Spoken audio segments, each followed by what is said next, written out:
ప్రతిపక్ష నాయకుడు అక్కడికి వెళ్తే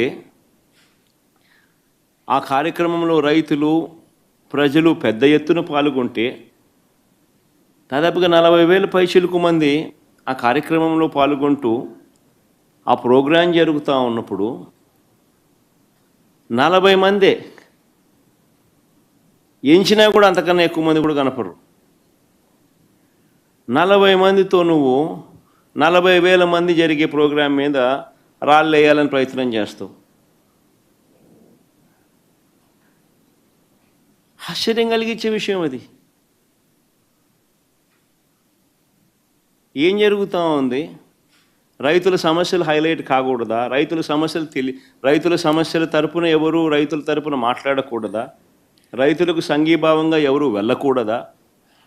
రైతుల సమస్యలు అనేటివి ఎవరు పట్టించుకోకూడదా?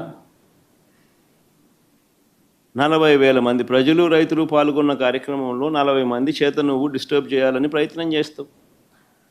ప్రయత్నం చేసి ఇంకా రైతులు ప్రజలు సమన్వయం పాటించారు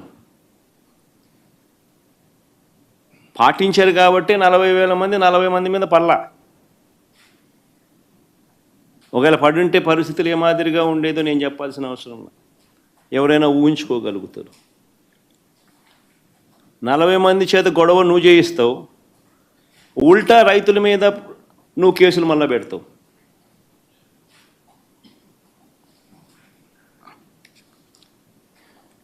నేను అడుగుతా ఉన్నా చంద్రబాబు నాయుడు గారిని, ఎందుకు ఇంత భయపడతా ఉన్నావు? ఎందుకు ఇంత అసహనం అని అడుగుతా ఉన్నా చంద్రబాబు నాయుడిని. ఈరోజు రాష్ట్రంలో ఏ పంటకు గిట్టుబాటు ధర రాని పరిస్థితిలో రైతు ఈరోజు వ్యవసాయం చేస్తూ ఉన్నాడు. వరి కొనుగోళ్లకు సంబంధించి రైతు 300 రూపాయలు తక్కువ రేటుకు ధాన్యం మొన్న అమ్ముకోవాల్సిన పరిస్థితి దళారులకు. చంద్రబాబు నాయుడు గారి పుణ్యాన వరి దగ్గర నుంచి మిరప, పత్తి, జొన్న, కందులు, మినుములు, పెసులు, మొక్కజొన్న, సజ్జలు, రాగులు, వేరుశెనగ, అరటి, చీని, కొక్కో, ఇప్పుడు పొగాకు, మామిడి కూడా. ప్రతి పంట కూడా ఏ పంటకు కనీస మద్దతు ధర రావడంలా. రైతులు అష్ట కష్టాలు పడతా ఉన్నారు. ఈ మధ్యకాలంలోనే పల్నాడు జిల్లాలో 2 ఆత్మహత్యలు పొగాకు రైతులకు సంబంధించి పల్నాడు కొండేపిలో జరిగితే 2 రోజుల కిందట పల్నాడులో కూడా చిలకలూరుపేట నియోజకవర్గంలో, వినుకొండ నియోజకవర్గంలో 3, చిలకలూరుపేటలో 2, వినుకొండలో 1, మరో 3 ఆత్మహత్యలు చేసుకున్న పరిస్థితులు.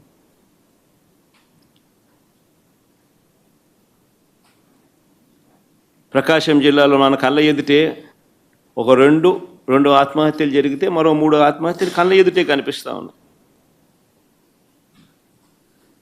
అయినా కూడా ఈ ప్రభుత్వం పట్టించుకునే పరిస్థితి లేదు. అయినా కూడా రైతులకు తోడుగా నిలబడే కార్యక్రమం అంతకన్నా జరగడం లేదు. ప్రజల సమస్యల పట్ల ఎవరైనా కూడా గొంతు విప్పితే చాలు చంద్రబాబు నాయుడు గారు నోట్లో నుంచి వచ్చే మాటలు ఏ స్థాయిలో ఉన్నాయనంటే భూస్థాపితం చేస్తాడట. ఆశ్చర్యం కలిగించే విషయాలు. 76 ఏళ్ల వయసు ఆయన,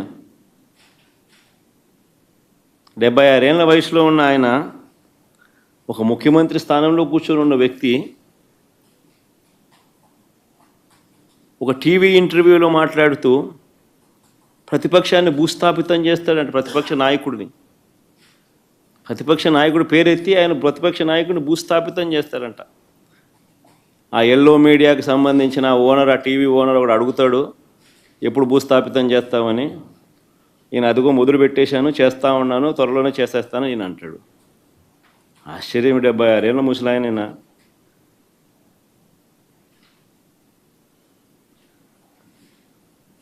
ఈ వయసులో రెడ్ బుక్ రాజ్యాంగ పాలన ఏమిటి, ఈ బెదిరింపులేమిటి, వాడిని తొక్కుతా వీడిని తొక్కుతా అన్న మాటలు ఏమిటి? ప్రజలు ఏదో దేవుడు ప్రజలు దయదలిచి ఏదో అధికారం ఇచ్చారు. ఇచ్చిన అధికారంతో ప్రజలకు మంచి చేయడానికి పోయి, మంచి చేయాల్సింది పోయి, ఇచ్చిన హామీలను నెరవేర్చాల్సిన బాధ్యతను పక్కన పెట్టి అబద్ధాలతో మోసాలతో పరిపాలన